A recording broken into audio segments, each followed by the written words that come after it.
हरिओम। नमस्कार। आप सभी का सहृदय स्वागत हमारे YouTube चैनल श्री गंगा ज्योतिष में। आज हम चर्चा करेंगे दीपावली पूजन की सबसे आसान, सरल और संपूर्ण पूजा विधि। ध्यान से सुनिएगा, यह वीडियो आपके लिए बड़ा कारगर सिद्ध होगा।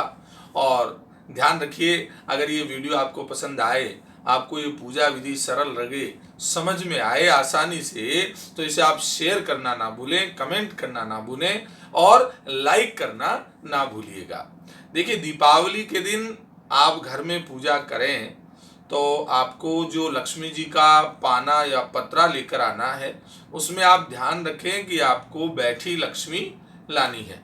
और यदि आप व्यापार में पूजा करें तो व्यापार के लिए आपको खड़ी लक्ष्मी लानी है, जैसा कि ये शॉर्ट वीडियो में मैं आपको बता चुका हूँ। इसके बाद में आपको क्या करना है, जो भी समय आपने निर्धारित कर रखा है उस समय पर आप अपने घर में या व्यापार में उत्तर दिशा की जो दीवार है, उस दीवार के सामने मुंह करके, यानी कि आपका मुंह उत्तर में होना चाहिए, आप उत्तर दिशा की दीवार के पास नीचे एक पाटा या चौकी लगा लें। उस पर आपको एक लाल कपड़ा बिछाना है।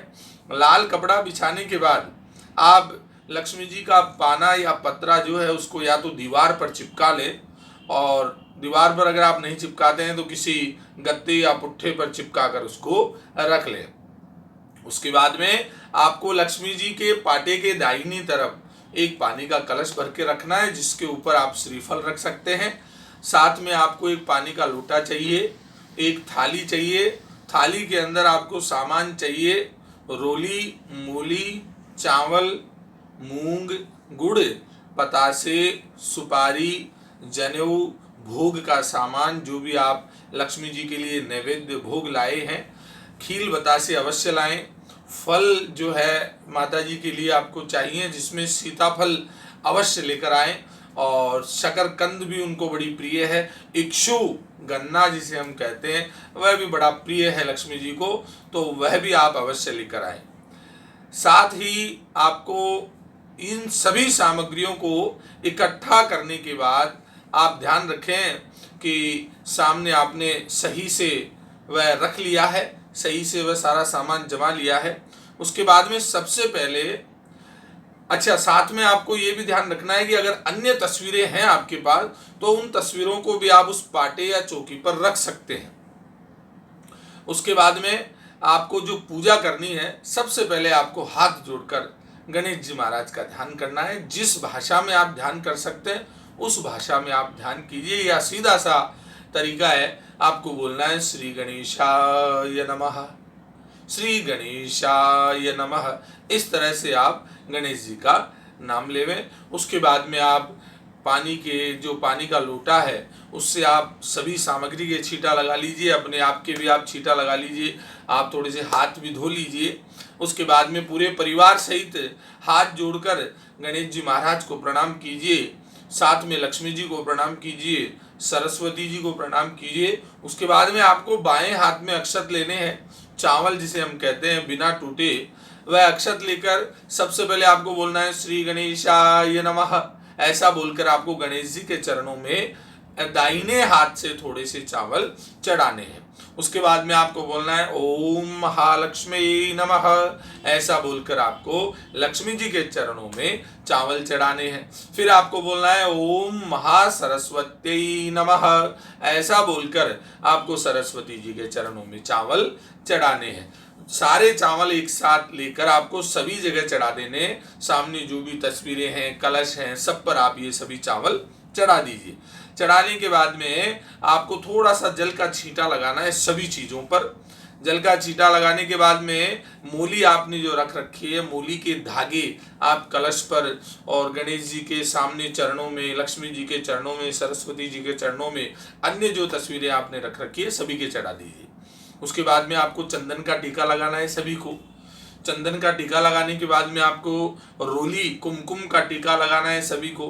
फिर आपको टीके के बाद चावल लगाने हैं। चावल लगाने के बाद में आप पुष्पमाला लगाइए। पहले से आपने पुष्पमाला लगा रखी है तो आप पुष्प चढ़ाइए। गुलाब के पुष्प माता जी को बड़े प्रिय हैं, कमल के पुष्प माता जी को बड़े प्रिय हैं। आप पुष्प चढ़ाइए। पुष्प चढ़ाने के बाद में अगरबत्ती आप जो है लगाइए, पहले से आपने लगा रखी है तो हाथ जोड़ लीजिए। दीपक जो है आपने अगर पहले से जला दिया है तो ठीक है, नहीं इस जगह आकर आप घी का दिया जलाइए, लंबी बत्ती वाला, ध्यान रखिएगा, लंबी बात वाला घी का दिया जलाइए। और उसके बाद में नैवेद्य जो आपने लगा रखा है, जो भी आप लाए हैं, बर्फी, लड्डू, 56 भोग, वह आप उस पाटे पर रख दीजिए। इसमें थोड़ा सा अंतर है, कई लोग कुल परंपरा या वंश परंपरा के अनुसार इस जगह जोत देखकर भोग लगाते हैं।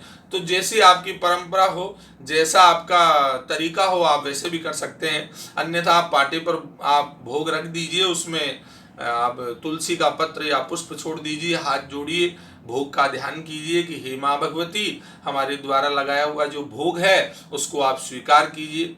भोग लगाने के बाद में आपको ऋतुफल चढ़ाने हैं, जो भी उनको प्रिय है।